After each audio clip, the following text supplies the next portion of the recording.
So today, I was thinking about this. There are a couple of things that I that came to my brain over the Charlie Kirk situation, right? So remember, I said we're not really doing like the specific Charlie Kirk updates until Friday. We'll wait till Friday to revisit kind of that specific um, topic. But he did spark, or the situation did spark a thought in my head. Um, and so it's funny we were talking about pattern recognition, right, in the list because that's what I want to talk about today. Okay, so what I want to do is I have another list, right? Except this list is a list of people who were killed, right?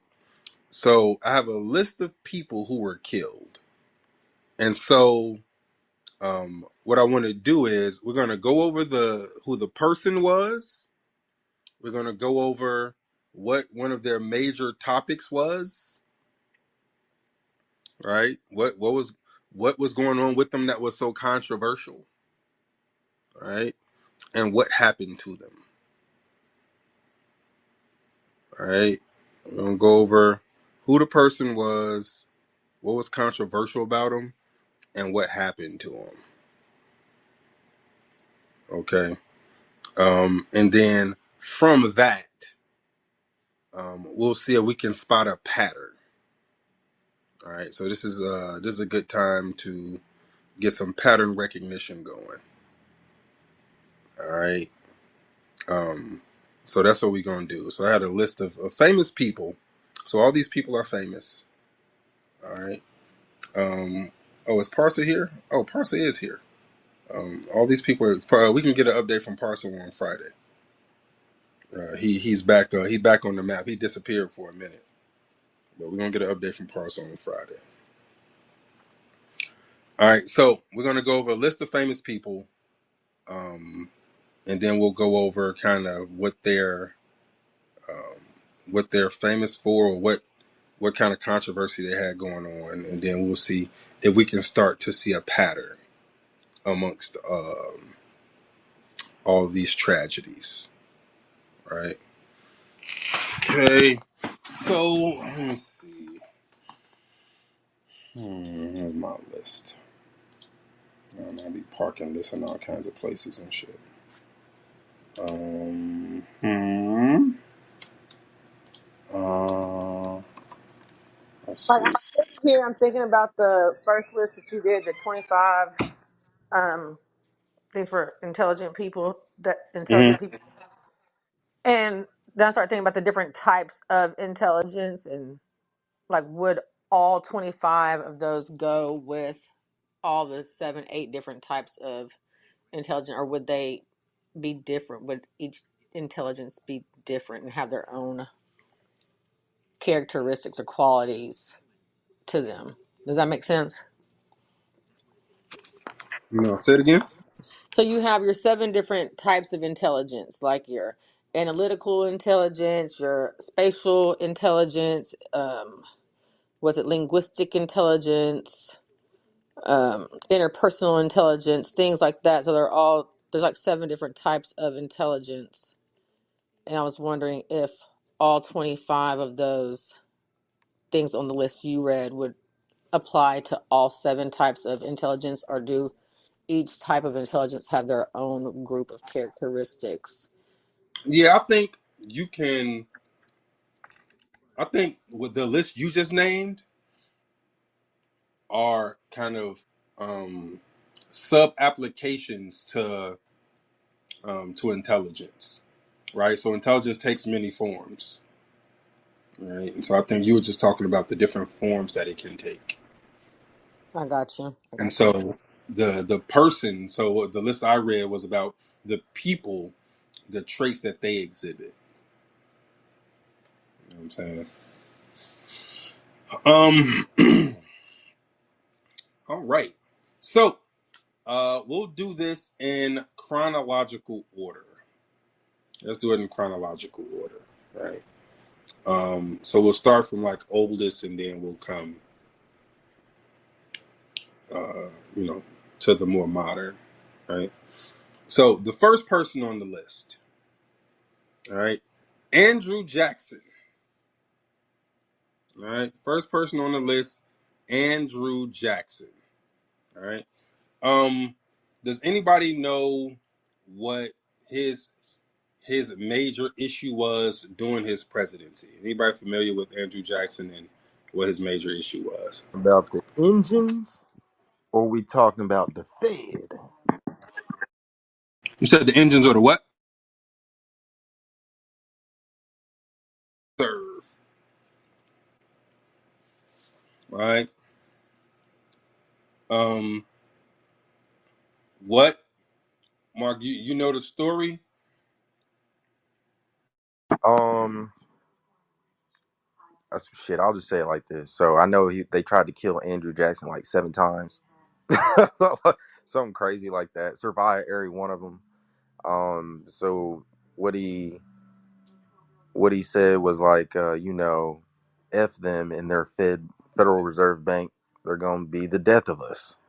And I feel like he fought it off twice, but either way, he was the first president to essentially get rid of us having to be under the Federal Reserve's power.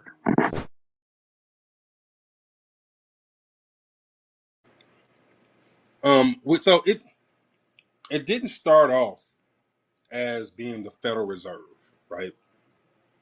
It was called the First Continental Bank, I think. I think that's what it was called. Mm.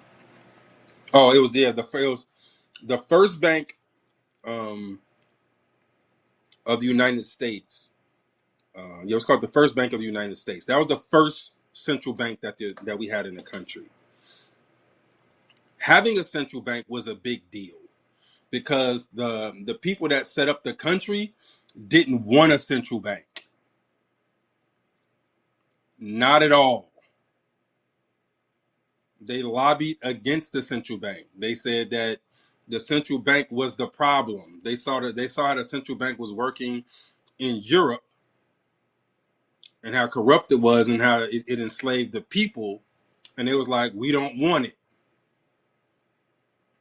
And so eventually the bankers wormed their way into the country, but they got a 20-year charter. So it wasn't like, okay, well, we'll have a central bank and it's just here. No, they was like, all right, we're going to give you guys a 20-year charter. So the first Bank of the United States went for 20 years, right? And then Andrew Jackson, no, it went for 20 years. Hold on, let me see. What was the dates that it went? Bank of, let's see, it went from 1791, right, there you go. To charter the term 20 years by Congress, February 25th, 1791. Right. So that was the very first central bank. Okay. Um, and so it was a real controversial thing. A lot of people were like, yeah, we're cool on that. Right. It got reauthorized, right, under I think Hamilton. The guy that um the guy that uh they did the play about, Hamilton. Alexander Him. Hamilton. Yeah. He was a whole small head himself. You said he was a who? A whole small hat himself. Yep. So Hamilton reauthorized the second bank of the United States. And so when they went to come back, so when the second Bank of the United States charter ended after its 20-year run, um, Andrew Jackson was the president. He told everybody, I hate it. I don't want it around. It's nothing but trouble. We have to get rid of it. And so it was a big thing, right? As a matter of fact, this process is what created like the two-party system, right? This is what created the two-party system. Like the fight over the central bank is what created the two-party system. And Andrew Jackson fought the banks at every turn. Now, when I say fought the banks, you understand who fought the banks is. Republicans. Did you say Republicans? So he fought the banks at every turn. You know what I mean? Um, so the legislation passed Congress. It went to his desk. The legislation for the central bank passed Congress. It went to his desk. He vetoed it and was like, "Nope, I'm not doing this. These fucking people are awful." And they didn't have the 2/3 majority to override his veto. So with that, he effectively killed the central bank. All right, he effectively killed the central bank. All right, and so think about this. Whenever you whenever you're going to battle against the bankers, all right, they play for blood. And so I want y'all to hear this. All right. Um, on January 30th, 1835, a man named Richard Lawrence, a 35-year-old English-born house painter who was unemployed and living in Washington, D.C., right, outside the U.S. Capitol building where Andrew Jackson was attending the funeral, he shot Andrew Jackson, right? And so then you look at, well, why did he do it? This is the story that they give you. Richard Lawrence was a mentally unstable, right? He was mentally unstable and operating under a profound delusion. His motives were not political in a coherent sense, but were driven by a severe psychosis. That sound familiar to y'all? A crazy person just tried to assassinate Andrew Jackson. Huh? What's that? Okay, my bad. Right. So a crazy person in the 1800s, oh, he's crazy, tried to kill Andrew Jackson. All right. Luckily, he didn't succeed in killing Andrew Jackson. But Andrew Jackson killed the banks. He killed the central bank. And next thing you know, a mentally unstable person is trying to kill him. All right. He shot him. On his deathbed, it's reported that Andrew Jackson said, I defeated the banks. At least I can say I defeated the banks. That's how opposed to central banks Andrew Jackson was. All right. So, and Andrew, he died. I said he was shot in 1835. I think is what I said. Yeah, 1835, and he didn't die until 1845. I think. Yeah, 1845. Right. But His defining position was that he beat the central bankers and he killed the central bank. And so from when he killed it to 1913, America didn't have a central bank. So from the early 1800s to 1913, there was no central bank. You know what I'm saying? So, so that's Andrew Jackson. All right.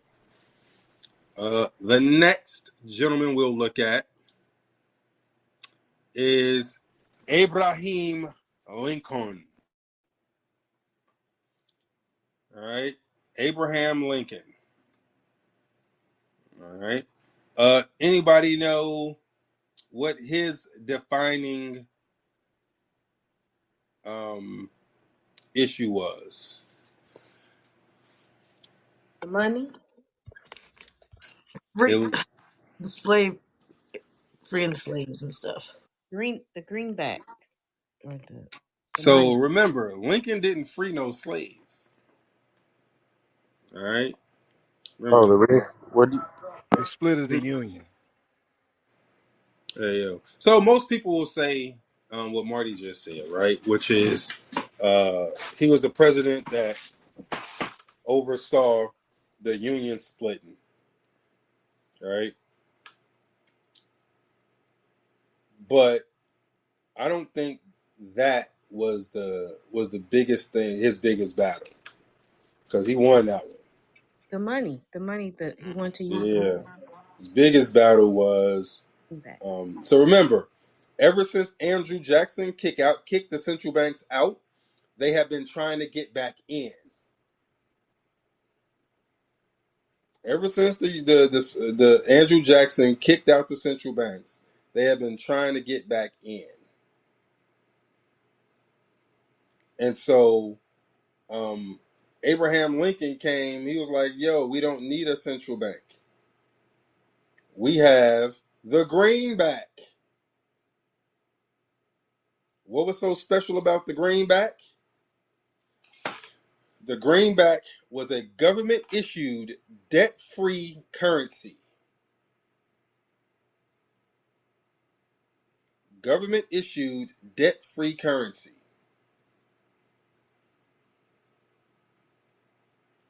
Now, if a country is debt free, the bankers can't control it.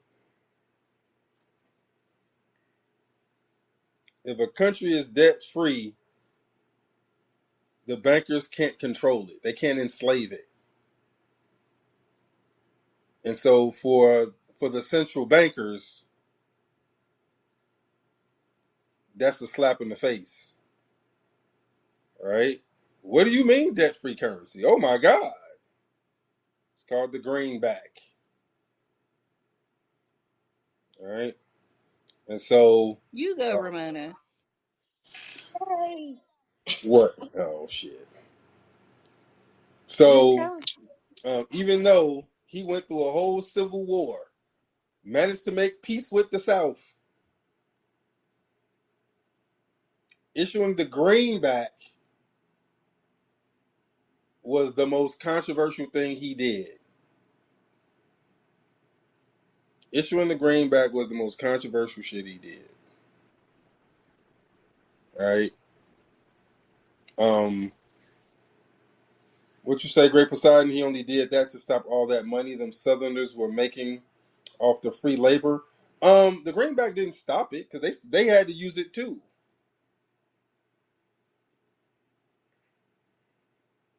Yeah, they had to use it too. It was to he was circumventing the enslavement of the nation, right? Because even though there wasn't a central bank, there were still banks. There were still banks around, and so um,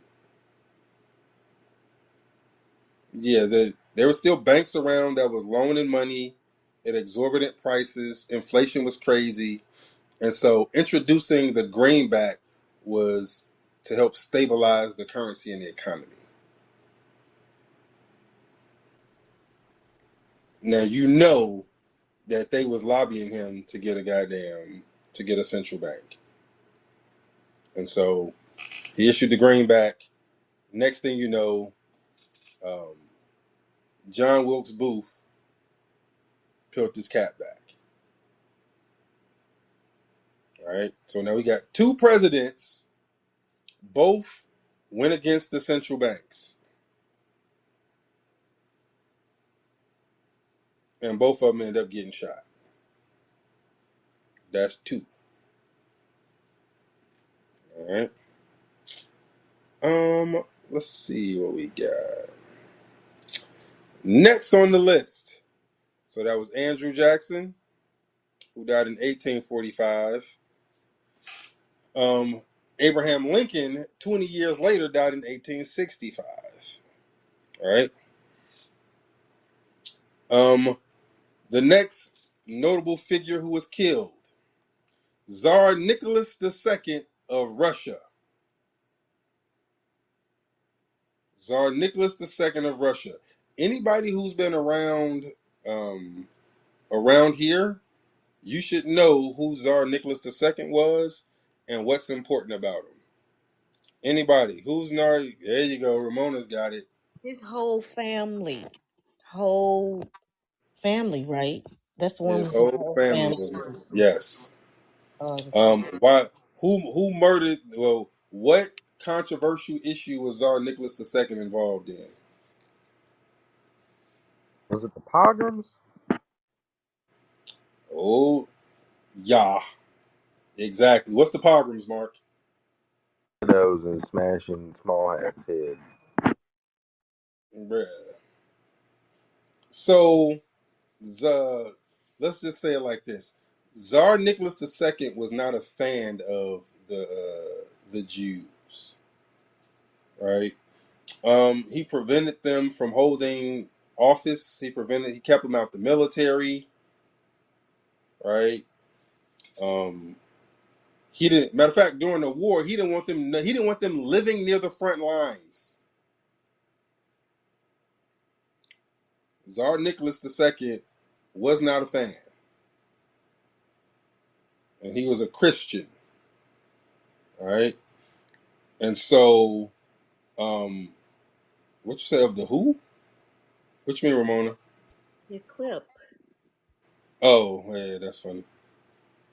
Yeah, yes, no. Tsar Nicholas II was not a fan, all right.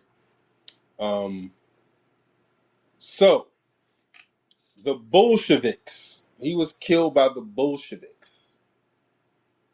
All right. So he had the Bank of Russia, which means there was no central bank. All right. So there's no central bank in Russia. They had their own bank. The State Bank of Russia was controlled by the Tsar. That means no usury. Okay. Um, the Tsar. How can I put this? So he was the arch enemy of Marxist ideals. All right, so the Karl Marx book, socialism, all the communism, all that shit started in Russia by the Bolsheviks who killed the Tsar. The Bolsheviks killed Tsar Nicholas II of Russia, him and his whole family, the daughters, the sons, the maids, the chefs, the butlers, everybody. Then after they killed them, apparently um, they did nasty things to the dead bodies. It was bad. So we did a whole Bolshevik conversation about this. All right. And so, does anybody know who the Bolsheviks were? Let me see who's been here. Who knows who the Bolsheviks were? You know what I'm saying? Yeah, So yeah. you know, I mean, go ahead. Somebody. what'd you say? You super super super low. Me? Who was just talking? I was about to, but I thought somebody else was about to say something. Yeah, that's what I thought. No, I'm eating ice cream. So yeah, the Bolsheviks were led, like all the leadership of the Bolsheviks were um, Zionist Jews. Yeah, that was Ramona's background. Oh, okay, cool. Yeah, all the leaders of the Bolsheviks were Zionist Jews. So this is how communism came to Russia. It came under the Bolsheviks, who were funded by central bankers. The Bolsheviks were funded by central bankers. Notice the pattern? So they were sent to overthrow Russia and kill the Tsar. And that's what they did. All right? That's what they did. So central bankers funded Trotsky, and no, it was Lenin and Trotsky, excuse me, to form a revolution. So even though the Bolsheviks were not only Jews, they were led by Jews. Now the Bolsheviks, you did a show on that, right? Did a whole episode on it. Okay. All right. All right, nigga. All right. My bad. I have to tell the boy to go to bed. I feel like that show was worse than the Jesuits.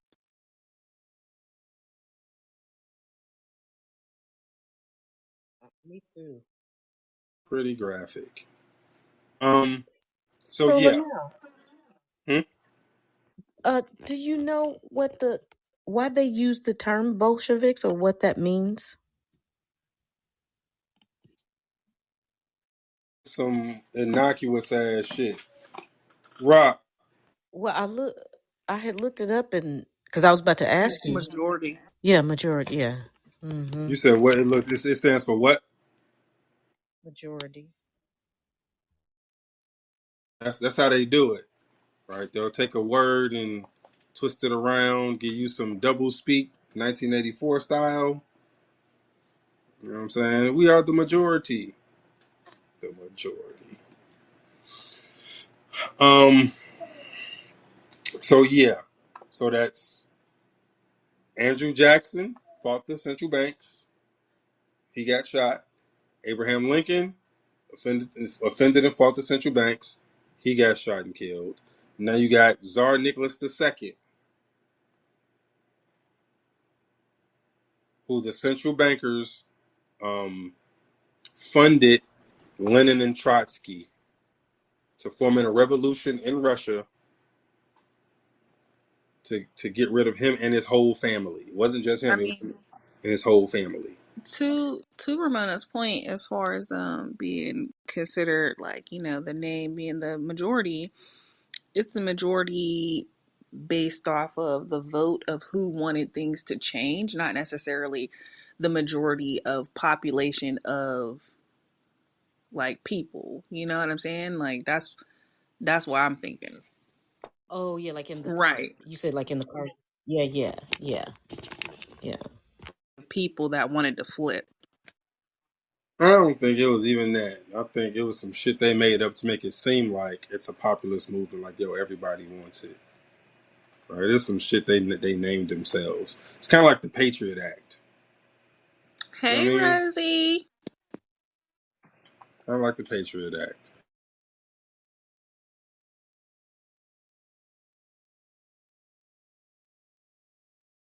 Say hi to Rosie, Linnell. Wow, why am I saying hi to Rosie? Morning. Is Say she? hi. Boy. Well, she's Is saying hi to she? you. Rosie. Rosie got. I'll cut it on, boy. Rosie got evil eyebrows. You ever looked at Rosie?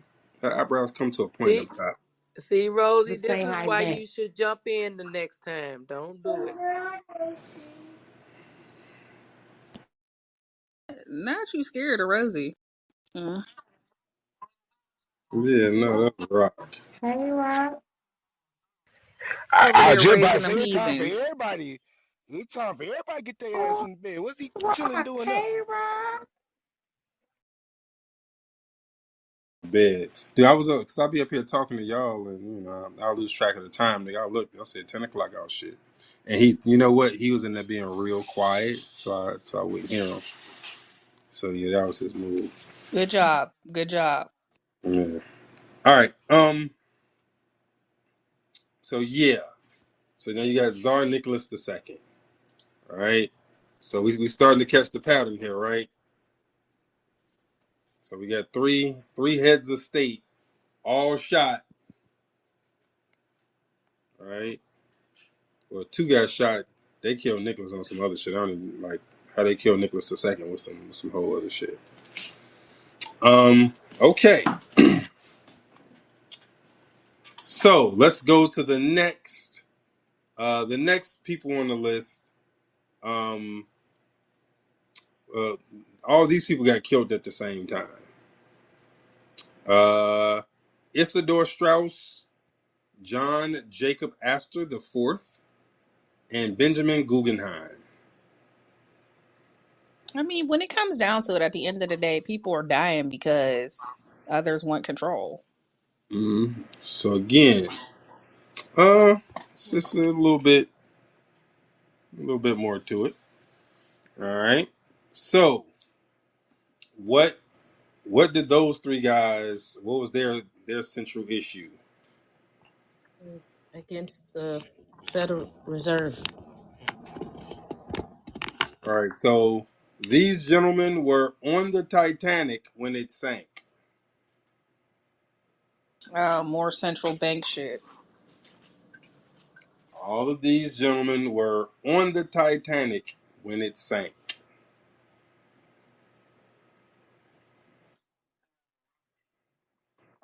Banks are issues. Is the problem. That's the problem. Mm, so Money.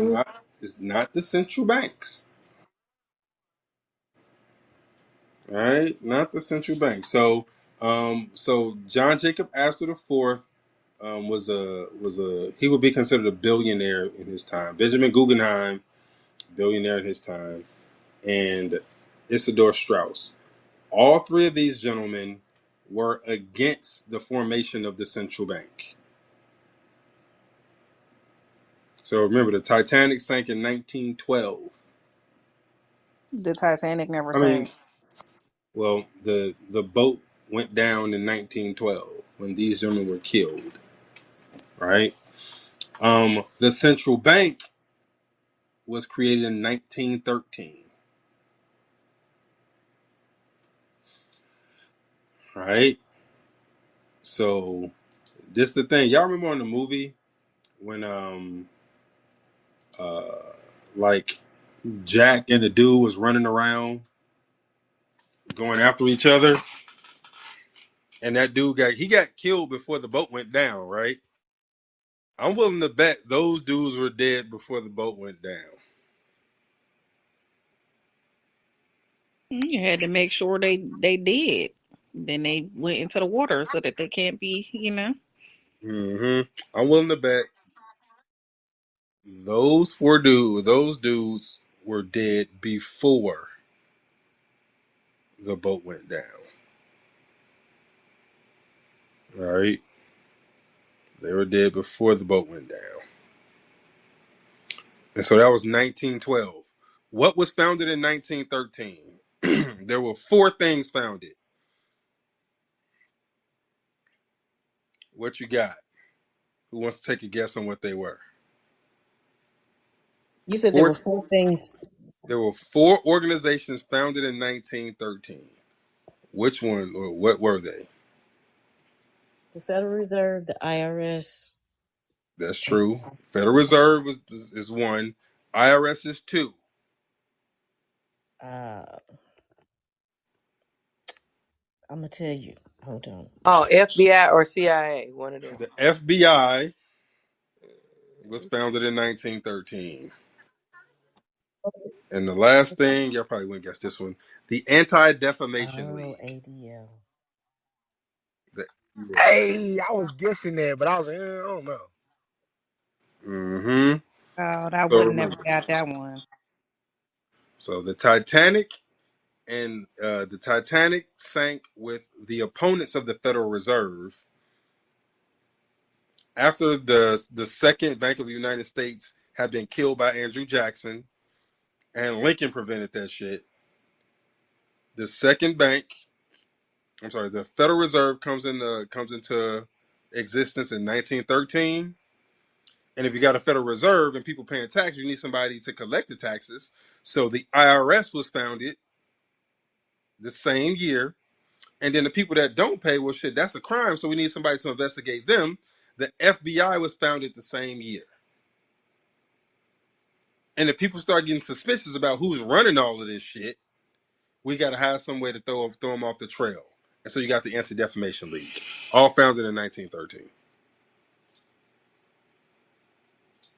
Yeah, I think it's crazy that the ADL been around so long, more than most organizations that do a lot of what do you call it in Congress? Lobbying groups. Yes, yeah, they've been around a lot longer than most of them. That's Mm-hmm. crazy though. Lobbying. They probably created the lobbyists. Oh, bro, you ever heard how the ADL was founded? Nah, You really? Oh, buddy. Where's it at? Hold on, let me see. Um, let's see. Hold on. Oh man, hold on. Something about I a think Jewish something about guy a got Jewish, killed or something like that, right? Jewish service. I think Jewish, Uh-huh. all up and through So, it. Murder convictions and Jews. what you say? Murder convictions and Jews is You what gotta I tell think. the story. You gotta know the goddamn Rape. story. Hold on, I'm Rapism. finna tell the whole story. Hold on, hold on. Why? How you gonna say you hot, but then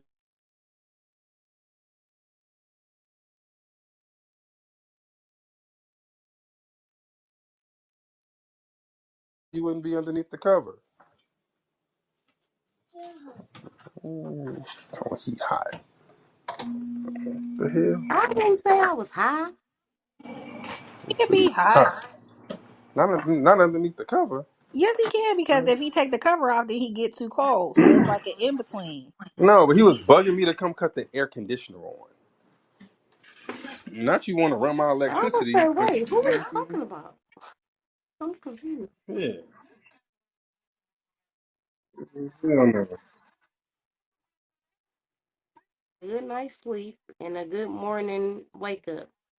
Bruh. Oh, All right, here we go. um, let's see. terrible.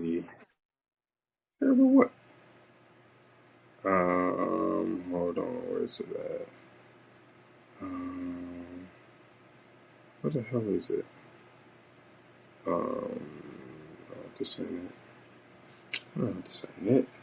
Oh, it's a whole story to go with it. Oh, here it goes, right here. All right, here we go.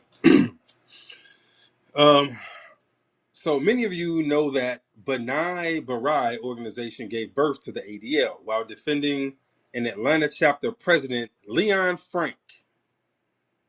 Right. So there's an organization called B'nai B'nai.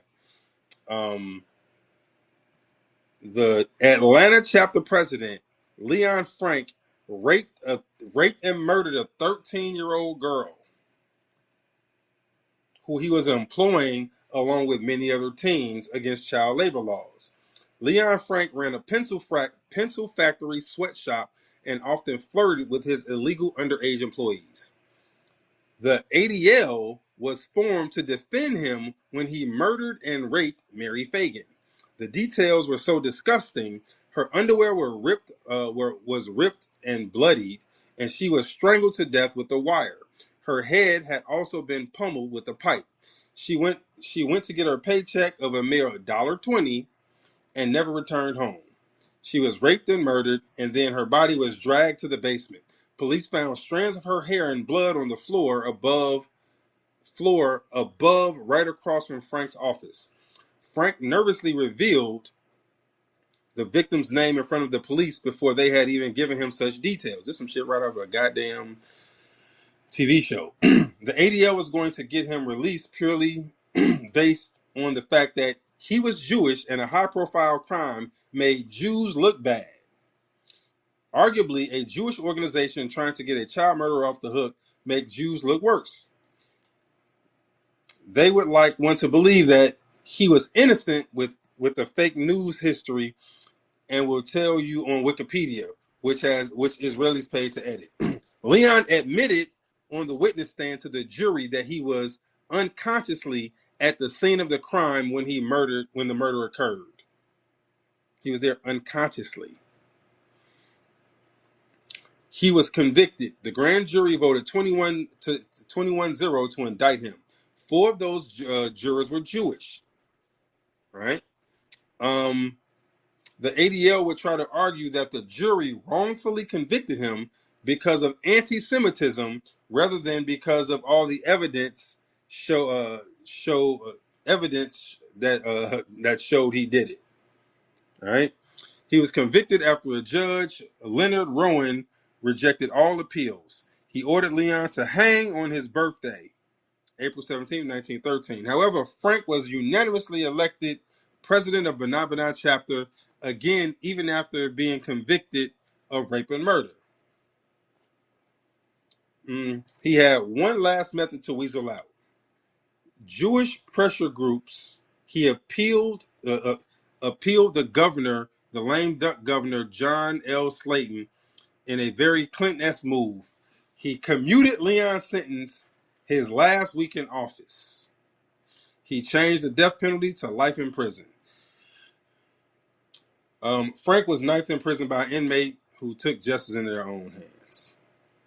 So the ADL itself was created with Jewish mafia money by Meyer Lansky, Bugsy Siegel, and Mo Dalitz. Right? So that's what they like. That's how they came to be. All right? They were formed to get a dude, a rapist and murderer, out of jail. All right? So that's what the ADL came from, and that shit happened 1913. Wait, was that a little white girl? Yes. Hess said he also tried to blame it on another factory worker. All right. Warnings next time, Linnell. Warnings. Warnings for what?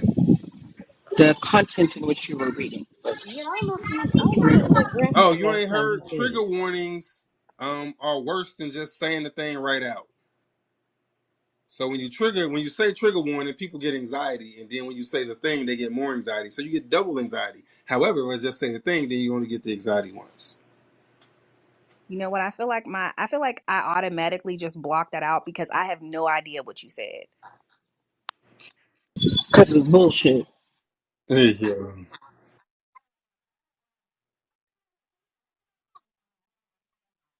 My body be on point. But go ahead. All right. So that's how the ADL was formed. Well, that's why the ADL was formed to defend a Jewish dude who raped and murdered a little girl. Right. And then they paid enough money to the governor to get his sentence commuted. All right. All right. I don't know how we got on that. Oh, yeah, because we was talking about the Federal Reserve. All that shit was done in 1912, 1913. It's a hell of a year. All right. Um. So apparently, So, right after all that happened with the Frank guy, and he was killed. Apparently, that's how the KKK got started, or something. no, KKK had been around for a minute. The Knights of Mary, whatever the girl's name was. Hmm. Yeah, KKK have been around for a minute. Yeah. Hmm. Let's see what we got. All right. Two. Let's see. Hold on. That was the. Um, hold on. Where is it at? That was the. Uh, who was that? The three guys. Yeah. That was the banker Strauss, Guggenheim, and Astor. Astor. All right. All right. So. I forgot how we got that. That was a long walk. Okay, number 7. Oh, this ain't number 7. Number 7 on the list of famous people who were killed. All right. We see the pattern yet? See the pattern? Um, General George S. Patton. General George S. Patton. Anybody know why he is on the list? Anybody know why he would be on this list? Hmm? I was going to try to take a guess. 'Cause I don't know. Say it again, Ramona. I said I was going to try to take a guess, but does it have anything to do with World War I, 2. II? Okay. Pearl Harbor? No. Probably there's something to piss the bank system off. So Patton was very interesting. So he was the hero, right? Is Patton he was is the he the guy? Is he the guy that said we fighting on the wrong side? oh yeah. So Patton was a freaking hero, right? He was the like World War II most beloved general um in his like in the military. All right. Um so he was he's described as a professional grade anti-Semite. Keep in mind, um, he was so what's the term? He was so popular at this time. People like once you were a war hero, it became real easy for you to become president. All right, it becomes real easy for you to become president. So um, he was one of the most famous generals ever. All right, so he in World War II, after seeing what happened, right, he's famously quoted as saying, "Yo, we fought on the wrong side." You know, he said a bunch of stuff, right?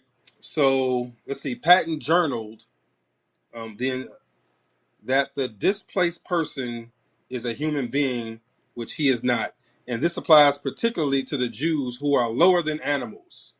He went on to say that Jews had no sense of human relationships and likens them to locusts.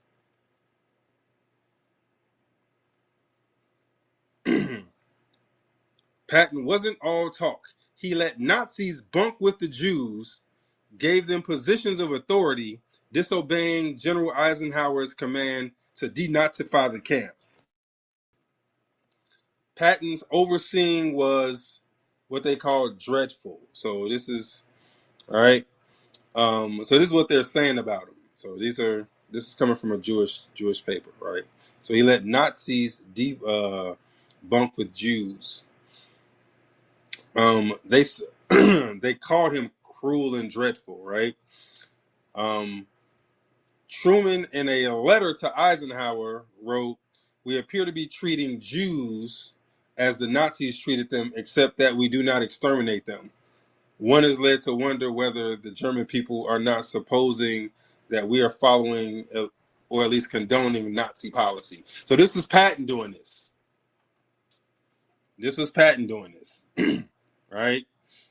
Um, Patton was no fan of Jewish people, right? Yeah, he was no fan of Jewish people. So, and like again, he also said, I'm looking for it right now. Let me see. I want to get the exact quote. Uh, Here, hold on. Where's it at? Let me see. His army. I want to get down to what he wrote. Government officials. Patton to Patterson. Um, let's keep our boots polished, bayonets sharpened, and present and present a picture of force and strength to the Red Army. This is the only language they understand and respect. So, Red Army, remember, is communism. He's talking about communism. And the other thing is, remember, in World War II, United States and Russia was on the same side. The Bolsheviks that had taken over in Russia were fighting along with the United States against Germany. Okay?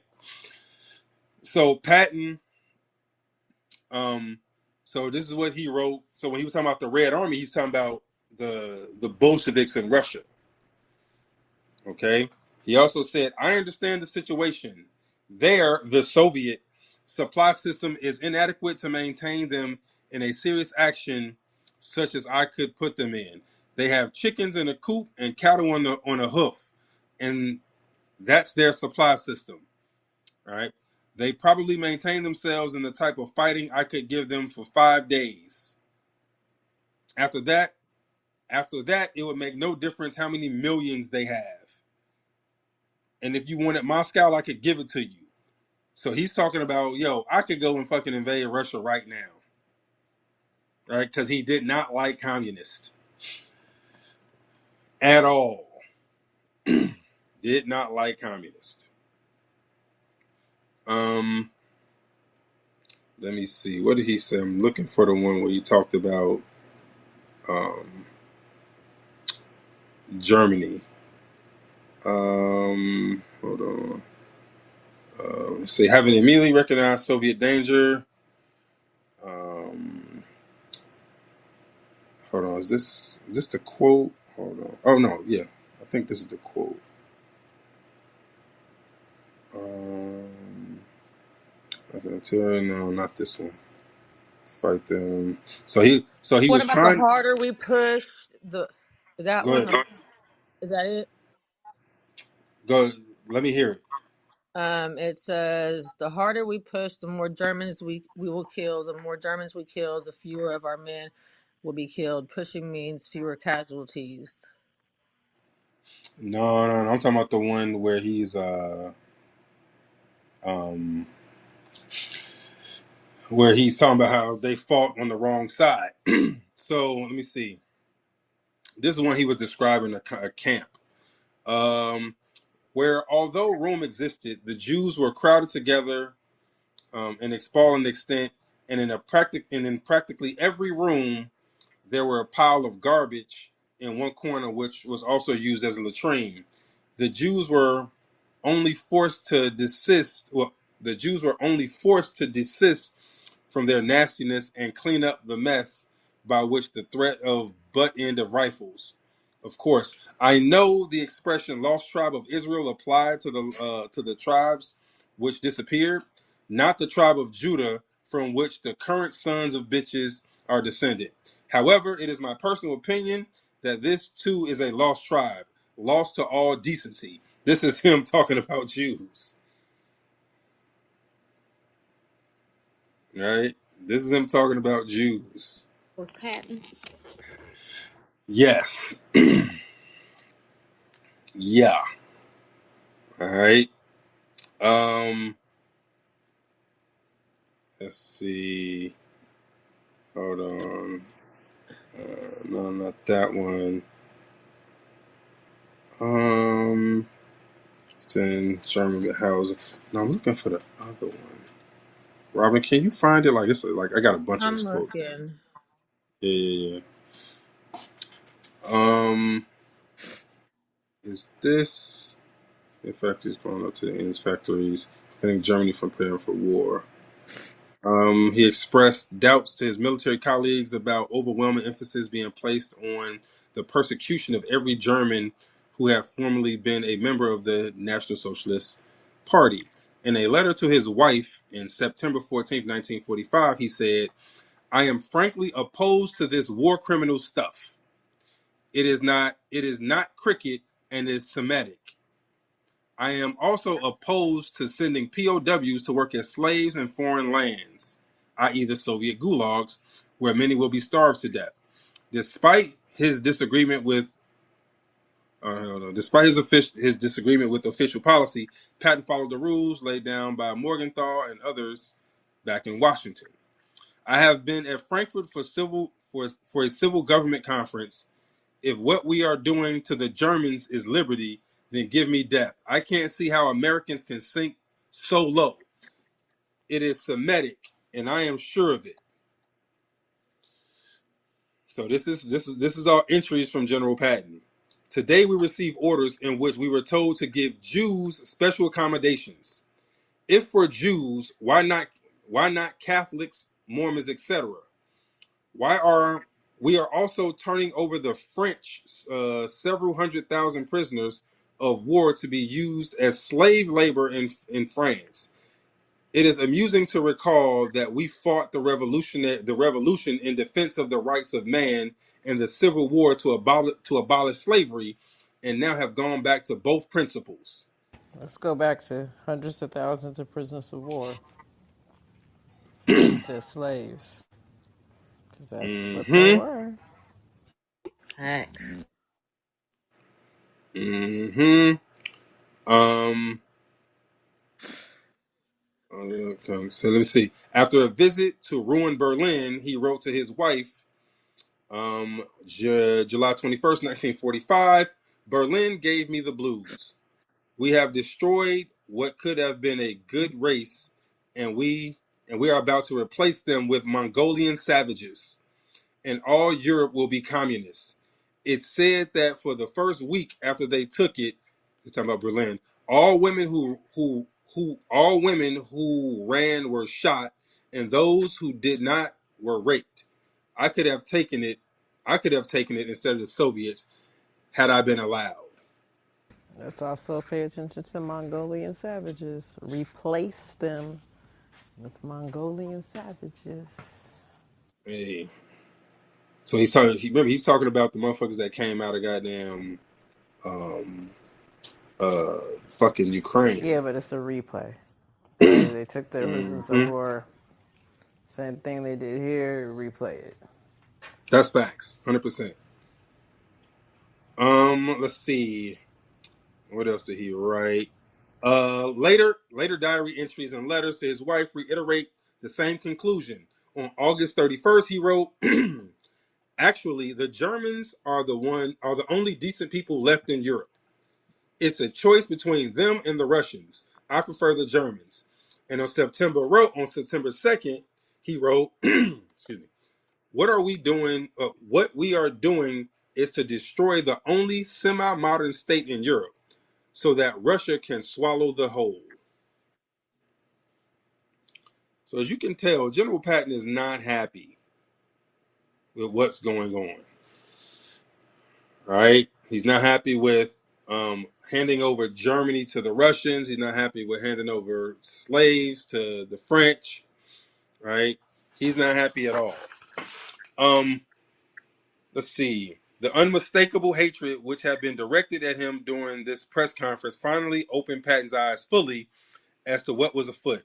In his diary, he wrote that night, "There is a very apparent Semitic influence in the press." Get it? A Semitic influence in the press. They are trying to do two things. First, implement communism, and second, see all the businesses, see all the businessmen of German ancestry and non-Jewish antecedents are thrown out of their jobs. They have utterly lost the Anglo-Saxon conception of justice and feel that a man can be kicked out because somebody else says he's a Nazi. They were evidently quite shocked when I told them I would kick nobody out without the successful proof of guilt before a court of law. All right. So this is Patton writing in his diary what he's doing. Another point which the press harped on was the fact that we were doing too much for the Germans to the detriment of the DPs, most of whom are Jews. I could not give the answer to that one because the answer is that, in my opinion, and that of most non-political officers, it is vitally necessary for us to build Germany up now as a buffer state against Russia. In fact, I am afraid we have waited too long. He says in a letter to his wife, I will probably be in the headlines before you get this, as the press is trying to quote me as being more interested in restoring order in Germany than catching Nazis. I can't tell them the truth that unless we restore Germany, we will ensure that communists takes America. This is him talking about trying to protect America from communism. All right.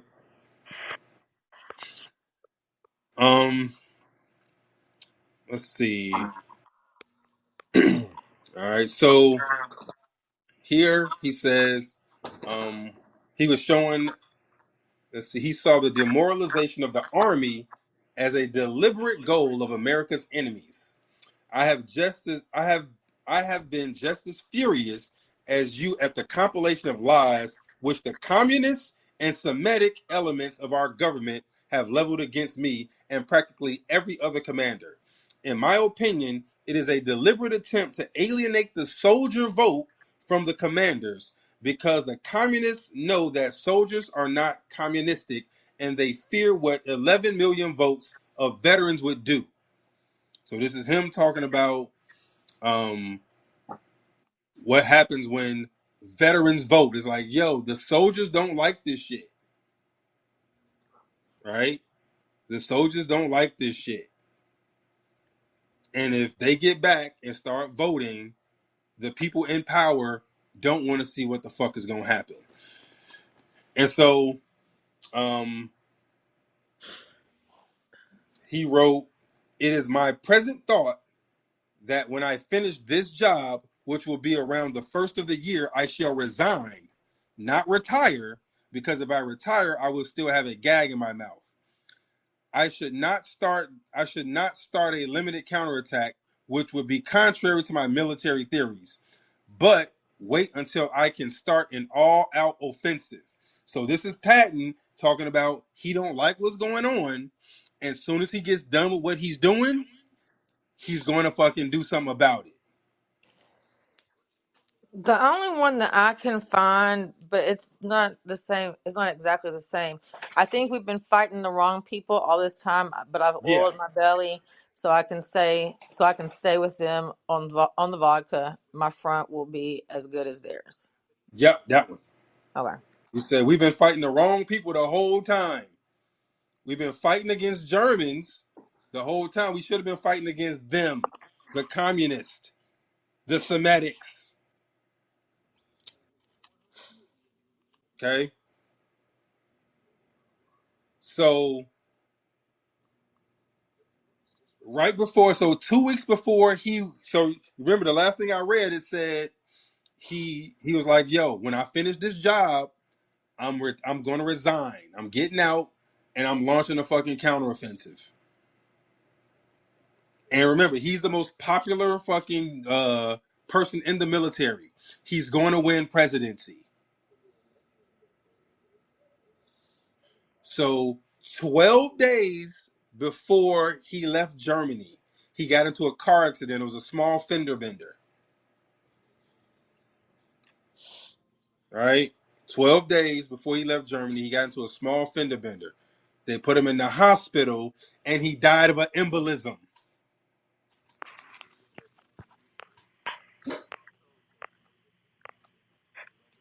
They All put right, him in the who do hospital, and he died of an embolism. You know what an embolism is? A heart attack or a blood clot or something. Yeah, it's when they put a bubble, they put an air bubble in your fucking lungs, in your veins. So he was in a small fender bender, and he died of an embolism in the hospital 12 days before he was finna resign and start trying to take the country back. Got to be more careful. Definitely got to be more careful. All right?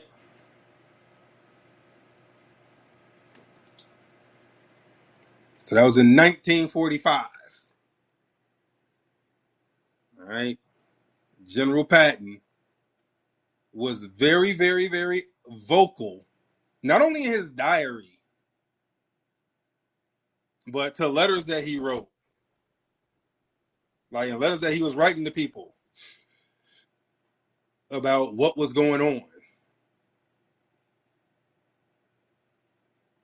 All right? He was virulently opposed to communism. And to him, the Germans weren't the problem. It was the Soviet Union, the Bolsheviks, the Zionists. The zoos. All right. All right. We good on that? All right. We catching a whiff right now. We seeing the Yeah. common thread. We catching our common thread. Hmm. All right. So that was, let's see, what was that? So all right, up until now we've talked about Andrew Jackson, Abraham Lincoln, Tsar Nicholas of Russia, Isidor Strauss, John Jacob Astor, Benjamin Guggenheim, and then General Patton. Got me? All right. So Patton died in 1945, right after the freaking war. Remember, he was leaving there um, to go take the country back and put it on the right track. So that was 1945. 1948. 1948. Um, Mahatma Gandhi. Mahatma Gandhi. All right. So, uh, what was who was he fighting? What was his main who was his main fight against? Anybody know? The British. I don't know. So he was fighting against colonialism. Right? He was fighting against colonialism.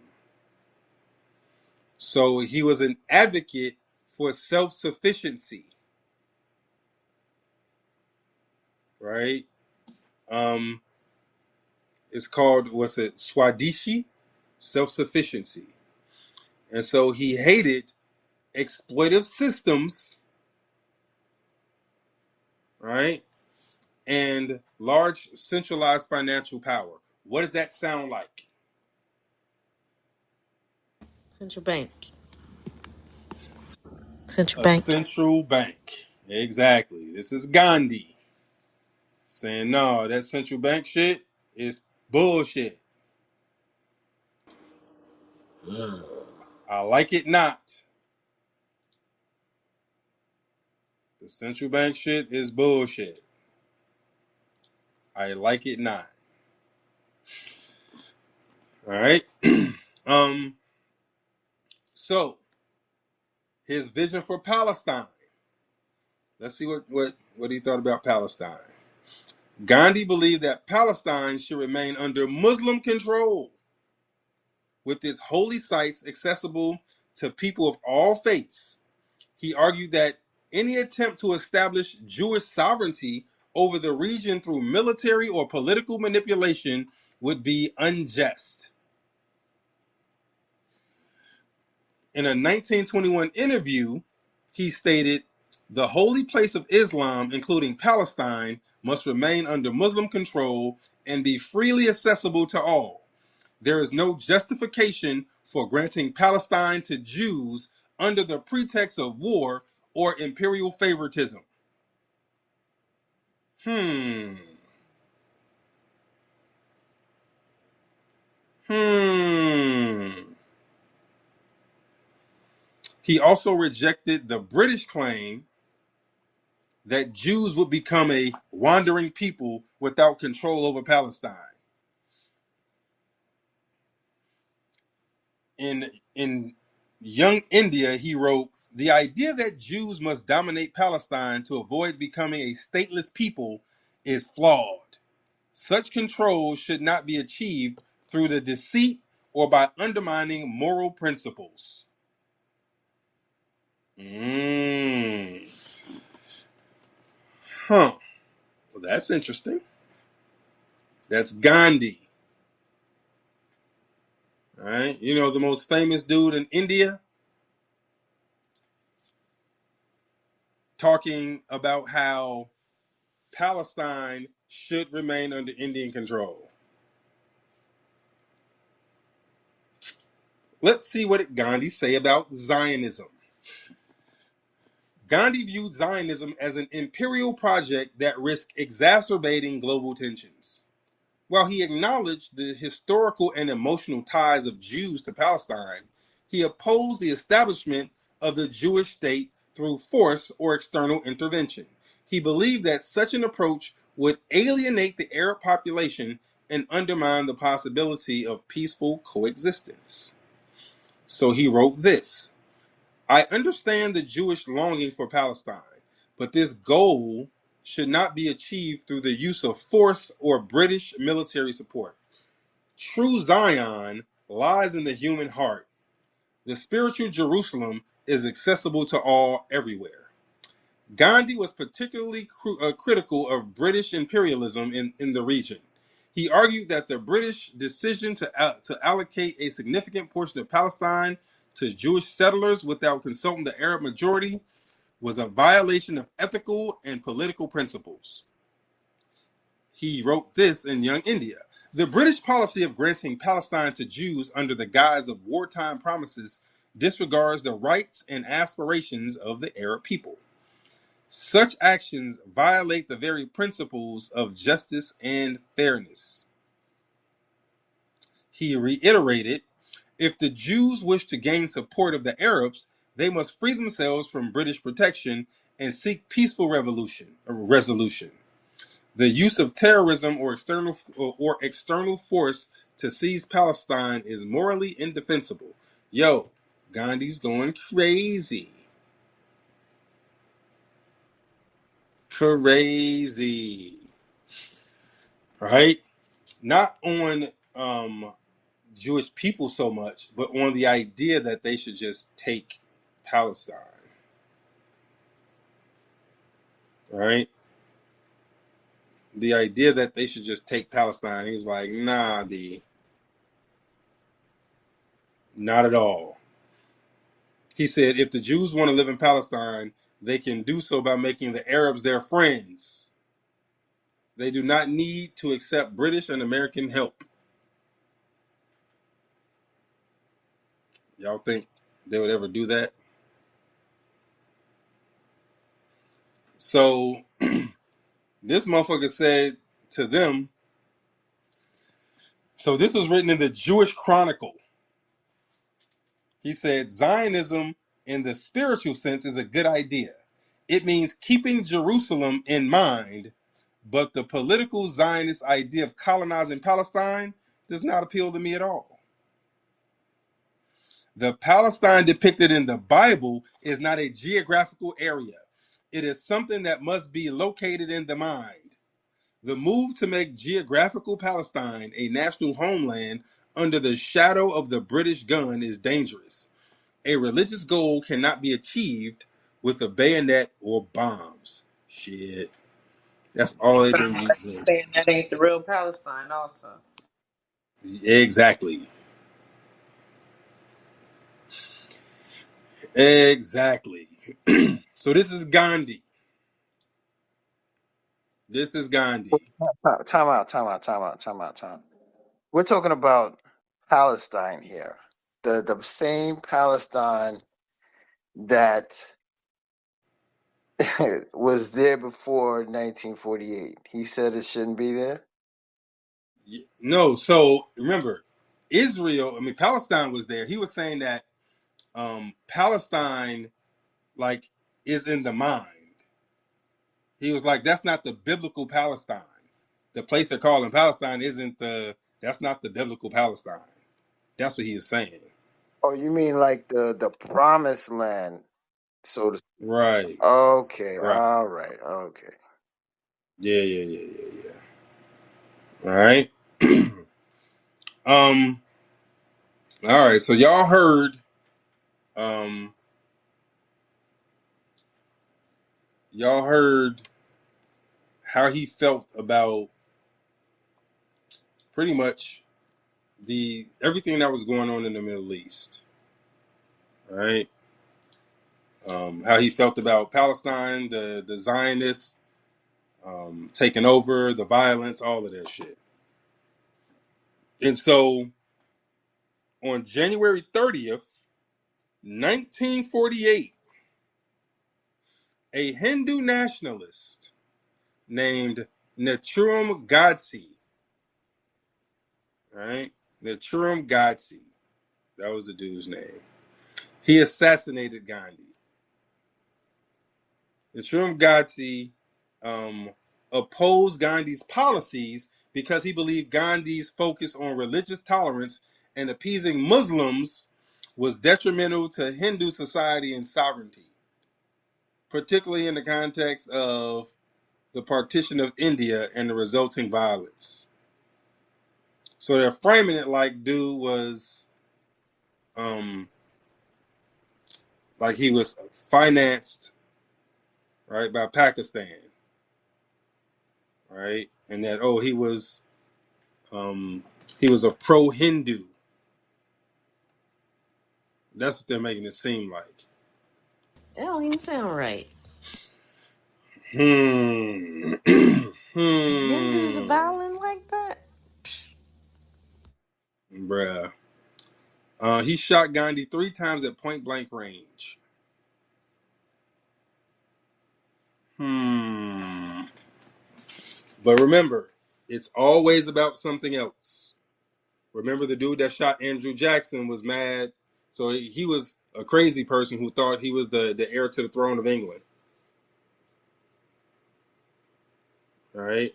It's always about something else. So Gandhi virulently anti-Israel. He was anti-establishing Israel in that place.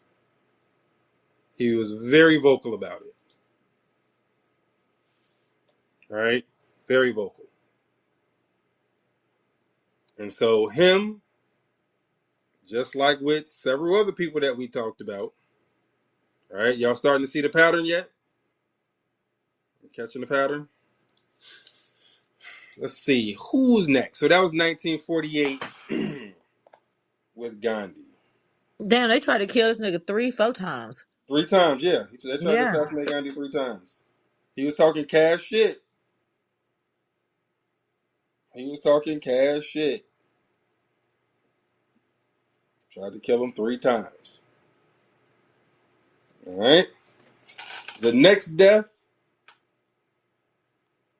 John F. Kennedy in 1963. What y'all know about JFK? His central issue was what? What was his central issue? Federal Reserve It or was or CIA? definitely one of them. CIA. right? Scattering the CIA to the wind. Remember, the CIA at this point was infiltrated by Israel, and everything they did was to further communism. Everything they did was to further communism,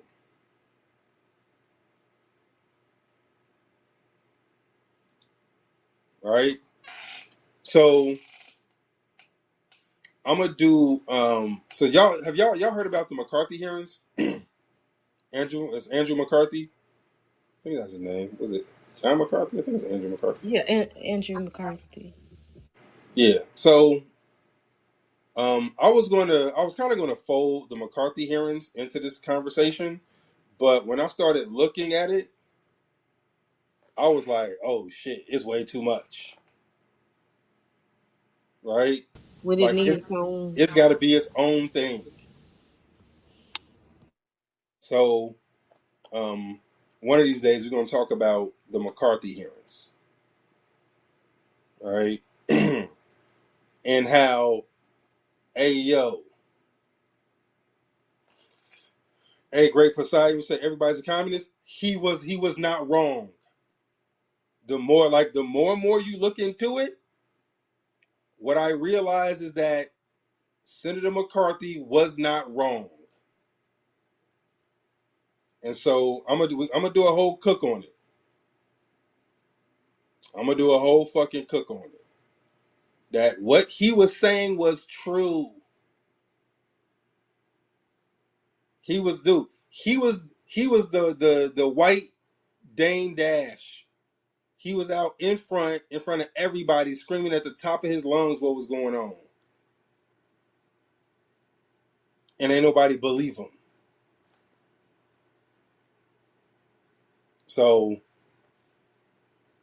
yeah, we're gonna do a show on that. We're gonna do a show about the McCarthy hearings and what he was saying and who he was talking about. Because what he was saying, it sounded like he was listening to General Patton. Like it seemed like Patton wrote him some letters like, "Hey, yo, you got to get control of this, bro. This shit is wild." Because he picked up right where Patton left off. So we gonna do a whole cook on how throughout the years, people have been trying to warn us of exactly what's going on right now. What this country became, people have been trying to warn us of this shit. And those are the people that get called crazy or something happens to them. I think it's Joseph McCarthy. Joseph McCarthy, that's what it was. Andrew McCarthy is the actor. Right. Joseph McCarthy, I know it was Yeah, McCarthy. Joseph. Yeah. Yeah, Joseph McCarthy. So yeah, so 63, Kennedy. Kennedy gave a whole speech. He gave a whole freaking speech. Kennedy was at war with these motherfuckers from the start. Right? He was at war with them from the start. So he came to power and he started seeing what was going on and how they were trying to control him. How the CIA and the FBI were both infiltrated by communists and they were trying to control them and they were feeding them lies and he wanted them gone. He fired the head of the CIA, right, over the Bay of Pigs invasion, right? They tried to get him to go to war with Russia. Like, no, we're not doing that, right? He saw them trying to control the money, and he tried to get rid of the Federal Reserve, Executive Order 111110, where he's going to have the United States start minting his own money. So he was trying to destroy the CIA, destroy the FBI. Remember, all that shit was controlled by the communists, the Zionists, right? New World Order type shit, military industrial complex. So he was trying to get rid of CIA and FBI as they were constructed, and he tried to undermine the Federal Reserve, and he refused to go to war when they wanted to go to war. And so he was coming after all of them. It's tough when you make enemies everywhere. I don't think he realized just how infested the government was. Oh, the other thing is he pissed off Israel when he wouldn't give them nuclear energy, and he forced the prime minister to resign. And he was trying to make what was it called? It's before it was APAC. Um, what was it before it was APAC? It was the something Zionist, National American Party, Zionist. I think it was American Zionist something. something like that. It was a lobby. He was making them register as a foreign lobby. So what APAC is now, who they were before they changed their name, he made them register as a foreign lobby, which means they couldn't have access, that intimate access, and be spreading money around the way that they do in order to get control of people. Like any one of those things would have would have made them mad, but all of them together, oh my god. The American Zionist Committee for Public Affairs. Yeah, that's what it is. Yep, that's the precursor to APAC, American Zionist Committee for Political Affairs. Yeah, that was their lobby before. He was making them register as a foreign agent. You know what I'm saying? And so any one of those things would have got you in trouble. And he did all of them, every last one of them. And so they made it seem like Lee Harvey Oswald shot him. They gave you a lone shooter, and America went to sleep. You know what I'm saying? All right. Something Zionist Council. Thank you, Hess. All right. Let's see. Let's move on to. So let's see where we at. So JFK was number 9. All right. So we catching a thread here. We're seeing how these are all connected. All right. Y'all see how they're all connected? Maybe y'all ain't got it yet. Hold on. Let's go to the next one. So JFK was 63. 1968. Y'all know who.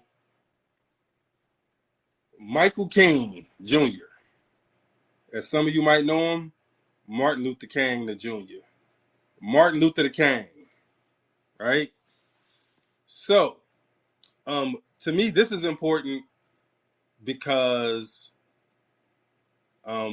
remember this whole kind of this whole subject to me came about because of the Charlie Kirk assassination. And so King to me is the closest parallel. King is the closest parallel to Charlie Kirk. He was their king.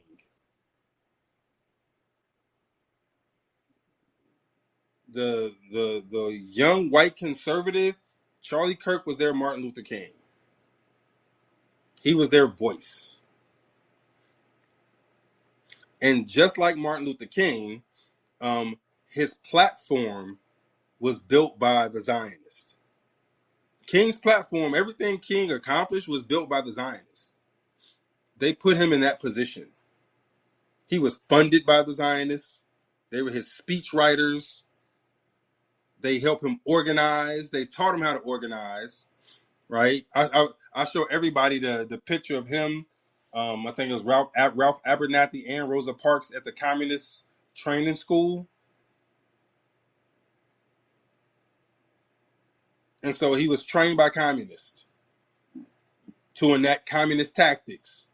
The entire civil rights movement was step by step out of the communist playbook.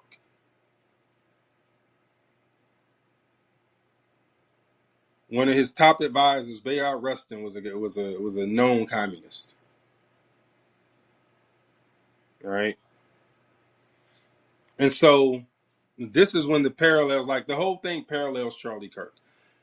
So you get a young dude, because remember they got him young. They got Charlie Kirk young than a motherfucker too. So remember, Charlie Kirk was in community college when they got him. All right, so they got a young Christian, just like King. Except King was groomed since a child. King was groomed for this shit since he was 7. They recruited Charlie in JUCO, but they did the same thing. They gave him an organization. They funded it. They gave it visibility. They put him in all kinds of places where he could be seen. Did y'all know when King gave the "I Have a Dream" speech? That wasn't his organization that did that. That was somebody else's rally. Somebody else organized that march. It wasn't King. It wasn't his organization. He was put there. Right? They made sure he had visibility. He was put there. So all of this stuff, right? All the news coverage that they got, that was intentional. That's why you always saw a bunch of black people and then there's a bunch of the white people in there. It wasn't just white people; those are Jews. All them white people you were seeing march with King and all that shit, those are Jews. Those were communists. The whole civil rights movement was a communist movement. Now, to his credit, I don't think he really understood what he was doing. And so remember, all of this shit, everything that they promote about King right now was 20s King. It was King before he turned fucking 30. Might have been before he turned 28. Everything they talked about with King was young King, right? As he got older, he started to realize that he had been lied to. He started to realize that he had been used, right? And that what he had accomplished actually worked against black people. And so that's when you see him started to pivot to do other shit. The Poor People's Campaign, he was helping with the garbage men strike, right? He had started to pivot away from what the Zionists wanted. He started talking out against the war. You know they love some war, right? They love some war. So he started talking out against the war. He started talking about. So initially he was very pro Zionist. Remember, his speechwriter was a Rockefeller. No, his speechwriter was it wasn't a Rockefeller. His funder was a Rockefeller. His speechwriter was Robin. Find me that dude's name, the Jewish dude's name that wrote his speeches. Um. So as he got older, he got wiser and started to realize, oh shit, I was tricked. They used me, and he started talking separate. He started reversing some of his positions. And Clarence B. so Jones and Stanley Levinson. Stanley Levinson, that's his name. That was the Jewish dude that wrote King's speeches. Levinson. So The one thing they're not gonna let you do, and this is where it becomes really important. If they build your platform, they will never let you take it and use it against them. They will never let you take it and walk away. If they put their resources behind you and they put you in position to become famous and become influential and powerful, they will never let you walk away. And they damn sure are never going to let you take the influence that they gave you and use it against them. That's the one consistent I can tell you. Because they do the same thing in music.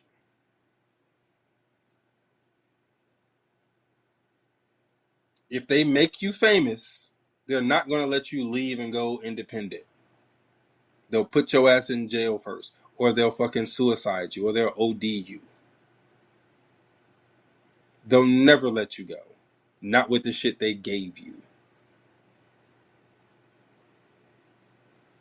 And King did, Charlie Kirk did the same thing that King did. He took the flight, he let them build them up. They funded him. They gave him a platform. They put him everywhere. They made him a household name. They made him the voice. And once he started using that voice to talk against them, they kinged him. Literally the same thing. He was shot in the fucking neck in public. Literally the same thing. And so what they did with King after they killed him is they got rid of late King, old King, and all they give you is young King.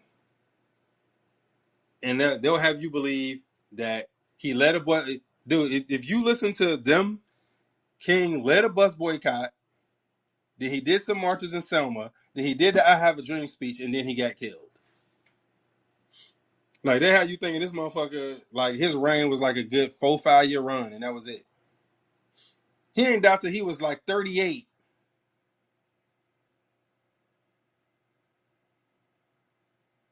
Imagine all the shit he did between "I Have a Dream," the Civil Rights Bill, and then 38 when he died. Actually, 39. Him and 39. There you go. him and 39 when he Malcolm died. X died at the same age, but they weren't the same age. Yeah, that makes sense. Mm-hmm. Exactly. So Charlie Kirk is their Martin Luther King. Him and King have the same story.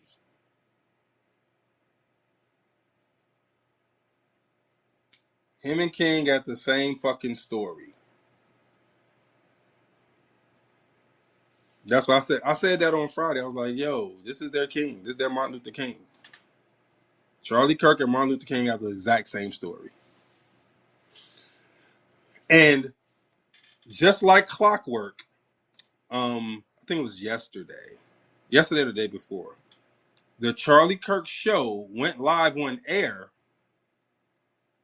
and in Charlie Kirk's place, Ben Shapiro was there. The Jews took over. They hijacked it. They hijacked it. The Charlie Kirk show, I think, is now 3 Jews.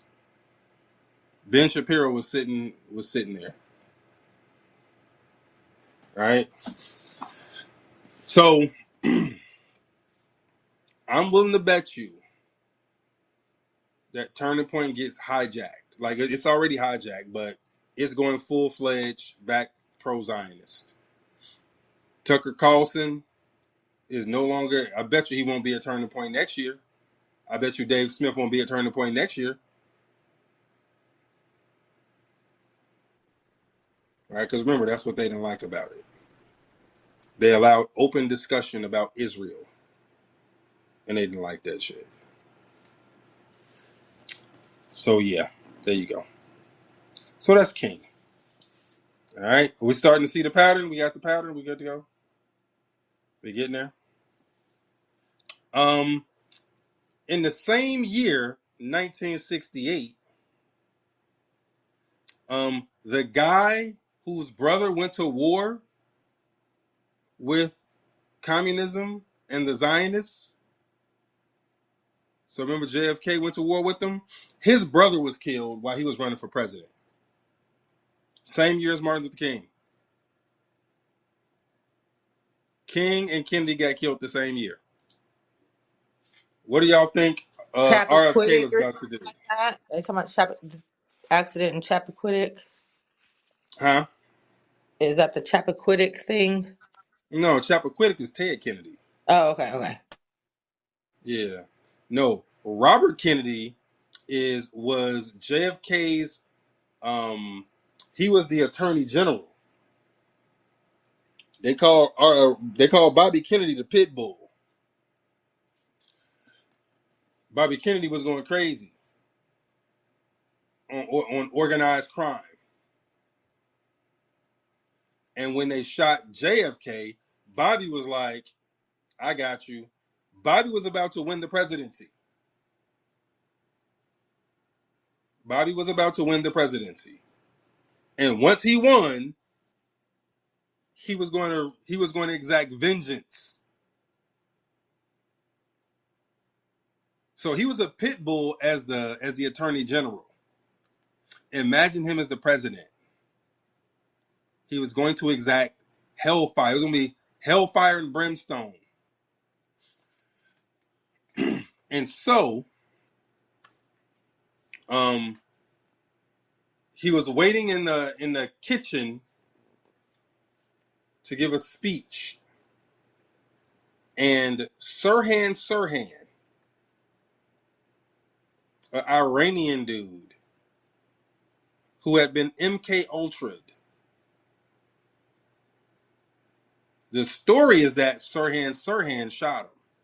Sirhan said all he remembers is following a little girl in a red dress um, to like a forest.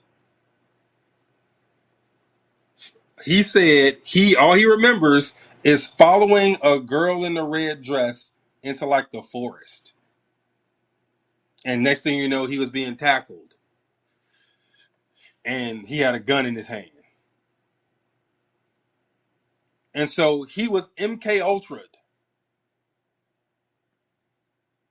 But Bobby Kennedy, RFK Jr., the one that's the secretary now, he says he doesn't believe Sirhan shot his dad.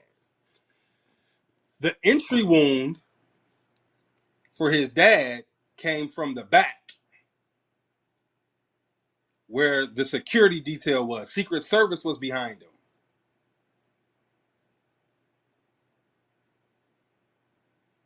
RFK Jr. says he believes the Secret Service guy shot him. And they just blamed it on Sirhan.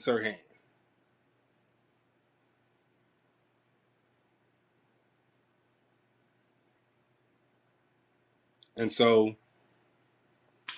you get the same outcome, right? He was going to go to war with the same people JFK was going to war with, the Zionists, communists who had infiltrated the government. He was going to clean house.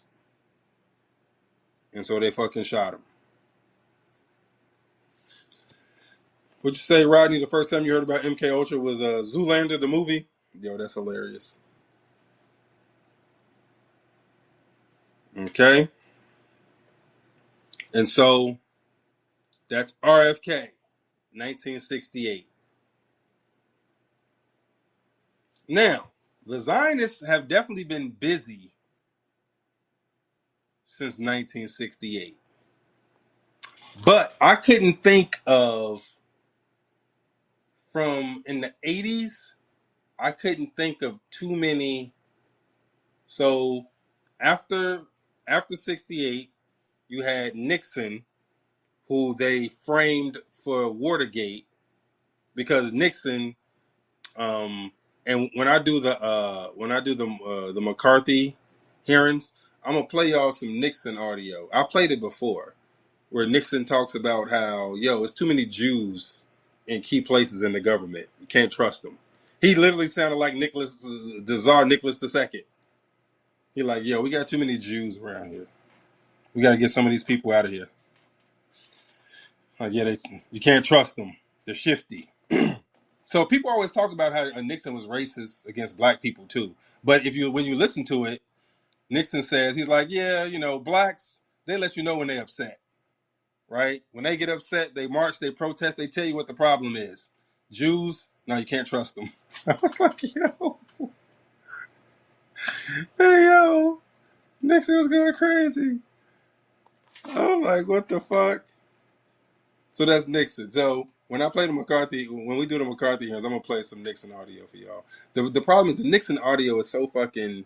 It's got a lot of white noise in it. It's a lot of white noise, but you can hear it. Like if you listen to what that motherfucker's saying, you can hear it. So I'm gonna play that shit. We're gonna look at that when we look at the McCarthy shit, right? So yeah, that's RFK. So between RFK, after that you had Nixon, who they framed, right, because he was trying to get rid of the Jews out the government. You had you had who was my man Jimmy Carter. I was born under Carter, who was relatively weak, and they got him out of there too. And then you got Reagan, who was the first kind of New World Order president. And so since then, they haven't been trying. They haven't had to be too active. And so I'm trying to think of the next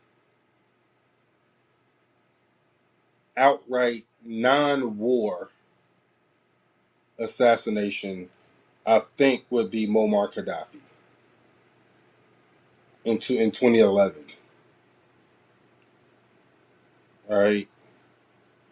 So Gaddafi, as we Wait, return what back about to, Saddam Hussein? What about Saddam Hussein? so that's what I'm saying. That's a wartime thing, right? Now, you can make the argument that the axis of evil were all countries that didn't have Rothschild controlled central banks, no Zionist banks, and so that's where you'll get um, the Iraq, Afghanistan, like all of that shit. But that takes us right back to central banks, right? And then when you get to Momar was doing more than not having a Rothschild central bank. Momar was like, you know what? We're going to change the whole game. We're going to keep our own resources. And if you want to do business here, if you want to get our resources, you have to do it using our currency, which is this gold backed denarii.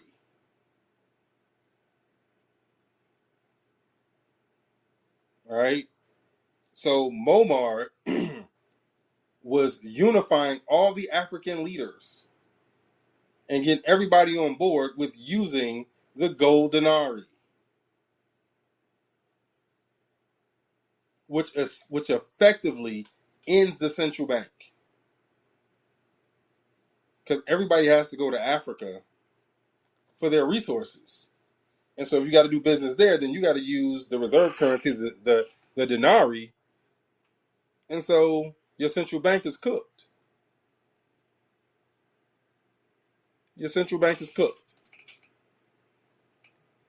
And so that being the case, the Zionists sent in one of their favorite tools, Hillary Clinton, to start a coup in Libya and killed Muammar Gaddafi. And all talks of the gold denarii went away.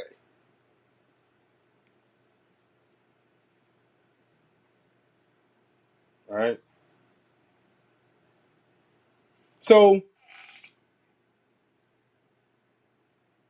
that's Gaddafi in 2011. And then I would put Charlie Kirk right on this list after Gaddafi. He belongs on this list because the common thread is there.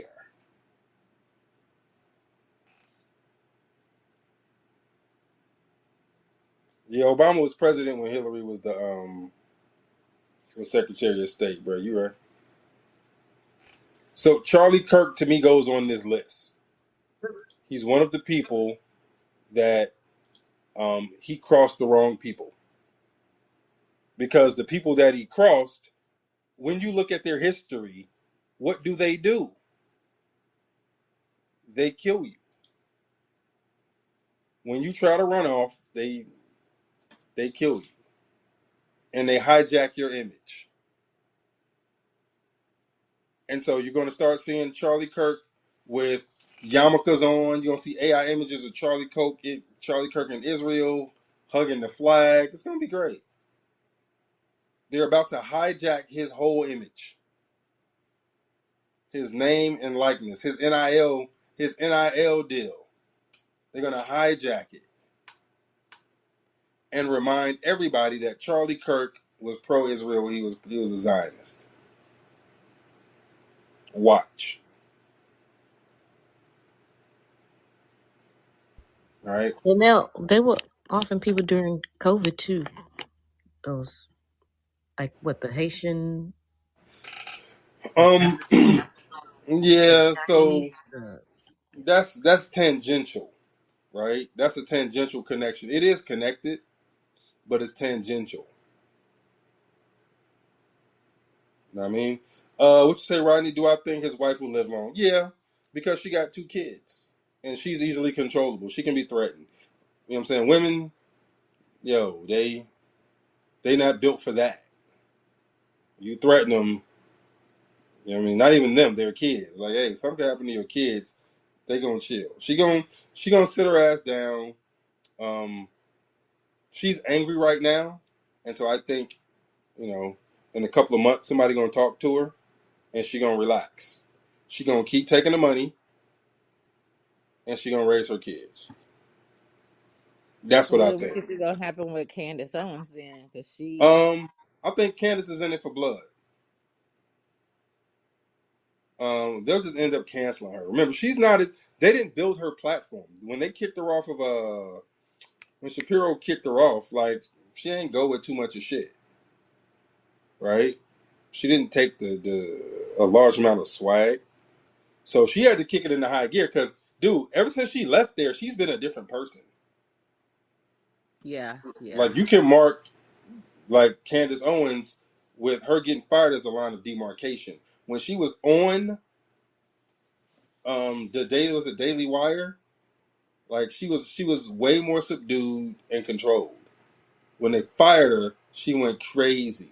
Not crazy in a bad way, but just in terms of her content, just ratcheted up. But I think she in it for blood.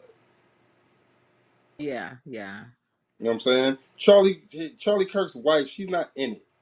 Like, you know, she was around, she was tangential, like you would see her, but she's not a personality.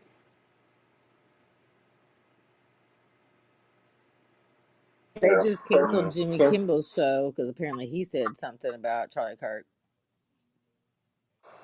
mm,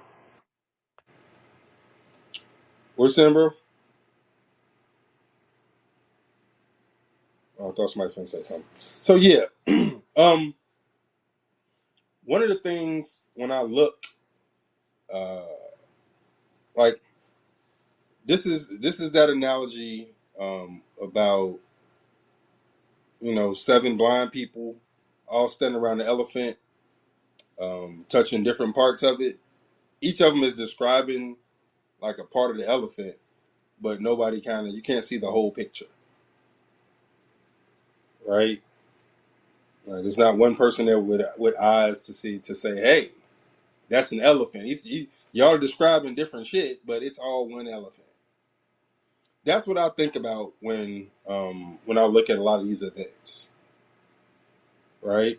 A lot of time we can get so caught up in the minutia that we miss the fact that, oh no, it all fits. This behavior that we're seeing is par for the course. Everything they're doing is par for the course. All these shootings, oh, it's a crazy person. Yo, they did that with Andrew Jackson. They told you the nigga that shot Andrew Jackson believed he was the next successor in the line to the throne of England. They're gonna just give you a story about a crazy person. Yo, it's the same thing. Sirhan. Oh, I was following a little girl in the forest. All of a sudden, I ended up in a crazy person. It's all the same thing. They run the same playbook. All you got to know is how to recognize the playbook. Once you know what the playbook look like, they may come out in a different formation, but it's the same plays. All right. So remember, we talked about the list today was 25 ways to recognize, like the 25 signs of a highly intelligent person. Pattern recognition is there. They run the same play, the exact same play all the time, over and over again. And because they make it look different, right? They throw some bells and whistles on it. They throw some glitter on it, right? They do a little dance with it sometimes. You don't recognize that. Oh, it's the same fucking play. Nope, it's the same play, and it has been for a very long time. Ever since Andrew Jackson, they've been running the same fucking play in this country. In this country, these motherfuckers been running the same play, right? They muddy the waters a little bit more. They throw some distractions on it, but when you got your magic glasses on, right? You, what's dangerous is when the universe pick you and you put on the magic glasses. There's rules that go with them. You can never take them off. You never see things that they're supposed to be. You see things as they are. And you can never force nobody else to wear them. So you Once you put the magic glasses on, all you see is the same shit. You see the same fucking play. What's that shit out of They Live? You put them glasses on, all the advertisements tell you what it really is. All the people, you can see who they are, right? Same thing.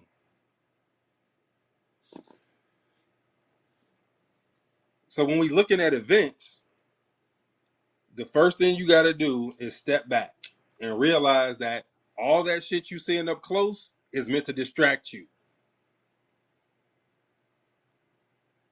They distracting you. They got you looking here, looking there. They're running the double reverse, right?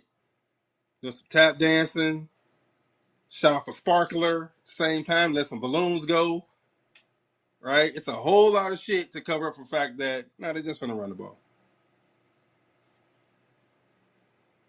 They're just gonna run the ball. It's just a run. If you know what you're looking at, it ain't going nowhere. And so that's what we gotta practice. Like if you're highly intelligent people, right, practice not getting focused on the distractions. All right. Don't go for the bells and whistles. Look at my feet. Look at my feet. Oh, feet don't fail me now. Look. Right? You looking down at the feet, nigga. He ain't went nowhere. Right there. Same play. So that's what it is. It's I right fullback lead between the tackles. That's it. That's all. That's all they run. They just run it out of different formations.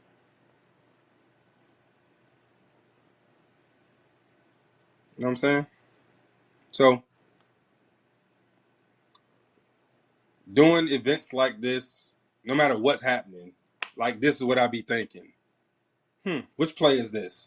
Oh, this play is that play. And it's just, they throw some different details on it.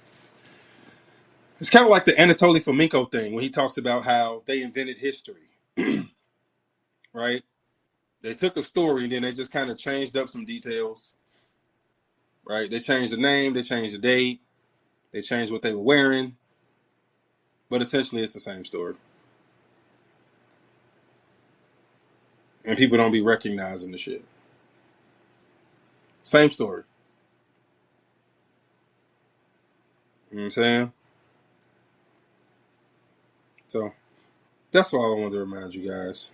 Anybody got any questions about anything we talked about today? I do. I have a question. So why do you? And this may be simple. You may say you already know the answer, but why do people not recognize it? Like, how is it? I don't. No pattern recognition. Hmm. That's it. No pattern recognition. And again, um, they run it out of different formations. You know what I'm saying? You can run a fullback lead from the T formation, from the I formation. You know what I'm saying? You can run it from a single high with a back in motion. It's a bunch of ways to run the play. It's still the same play, but you can give it different looks. Run it from wildcat formation, but it's the same play. You know what I'm saying? So that's all it is. Get different looks, same play. So if y'all don't take nothing else from this discussion, remember that it's different looks, but it's the same play. They don't have a lot of plays. They don't. They only they only got maybe 5, right? They run the Novocaine offense. Y'all remember the Titans? My man gave him the offensive playbook. It was one sheet of paper. He was like, "Yo, it's kind of light, ain't it?" He was like, "Hey man, I only got 6 plays. You run them right, they always work." I call it the Novocaine offense. That's what they run. They run the Novocaine offense. They don't have a lot of plays. They only got a few. They literally run the same script. Over and over again, Rhonda. Over and over. You know what I'm saying? All right. Good talk, guys. Good talk. Any questions in the Google? Anybody got anything they want to contribute? Questions? Um, so on Friday we'll do like I said, we'll get an update on everything going on with Charlie Kirk. I'm sure I got some other stuff in the tuck. I don't know what it is yet. You know what I'm saying? Y'all know my back pocket be full. So I'll reach into the back pocket, see what we gonna do, see what we gonna talk about. All right, well, we'll definitely have an update on Charlie Kirk. We'll see what Candace talking about. What's up, Mariposa Chick? Yeah. Other than that, man, that's all I have for y'all. I just wanted to give y'all a bunch of high profile people who died, and so we can see, what's the common denominator here? What's the fucking common denominator? You had people from all walks of life. You had General Patton. You had Gandhi, right? Abraham Lincoln, JFK, RFK, King, Tsar Nicholas II, right? Andrew Jackson. Like, these people were all over the place, all walks of life, but they got one thing in common, is who wanted them dead. I have a comment. I have What to do you want, admit. Taurus? I have to admit, I really liked the list tonight because it really ties in well with what you spoke about. And I mean, I could expound, but I don't. I won't. But Good yeah, shit. yeah. You know what's funny? Here, you know what? I'm gonna pick a moment of positivity that goes along with it, but not in the way that y'all think. Let me see. Here, let's go with the moment of positivity. Where is it at? Where the hell is it at? Um, oh, here you go. All right, here goes. Let's do the moment of positivity. It's him. Okay, had to find the name I was looking for. Uh, oh, Here it goes.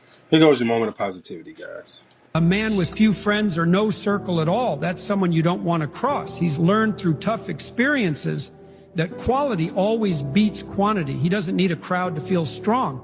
His power comes from within. While others chase after validation, he chooses to walk alone. He's seen the fake friendships, the drama, and the betrayals. And he's cut all of it out. Now he stands untouched, at peace. He doesn't need anyone to make him whole. He's complete on his own. The end. One genuine friend holds more value than 100 phony ones. His circle is small, his trust is earned, and anyone who brings trouble is swiftly removed. He values his time, treating it like royalty. He knows what he's after and never settles for less. So when you meet a man with a small circle or none at all, don't mistake it for weakness. That's real strength. That's confidence. He doesn't need your approval because he's already won the only fight that truly matters, the one with himself. Hey. All right. So it was this one I was going to do from Andrew Tate, but Marty told me not to do it. You know what I'm saying? It was about therapy. Marty convinced me to not do it, though. So I did not tell you not to do it. I told you how to do it. what did you say? I told you play that shit and then just in the fucking room. Oh, yeah. Don't let y'all comment on it. That's right. Hey, yo. I don't know. I'll think about it. Maybe I'll do it at the end of the year or some shit. But no, that one's that the Andrew Tate one is more like my shit. It's similar to this one. But it's a little bit more to it. Didn't That you already attack therapy? did not. How did I attack therapy? And I knew that was gonna be the first person to come. Hey, yo, it wasn't an attacking therapy page. All right, yo. I'm gonna see y'all Friday. Um, don't know what we doing. I'm gonna let the ancestors talk to me. Y'all know they be talking to me and shit. I'm gonna let the spirit move me. So that's what we'll do Friday. We should be on time. As of now, we should be on time. Yeah. So no promises though. But we should be on time. Other than that, man, remember vigorforpain.com, blackisauniform.com. Um, fucking what is it?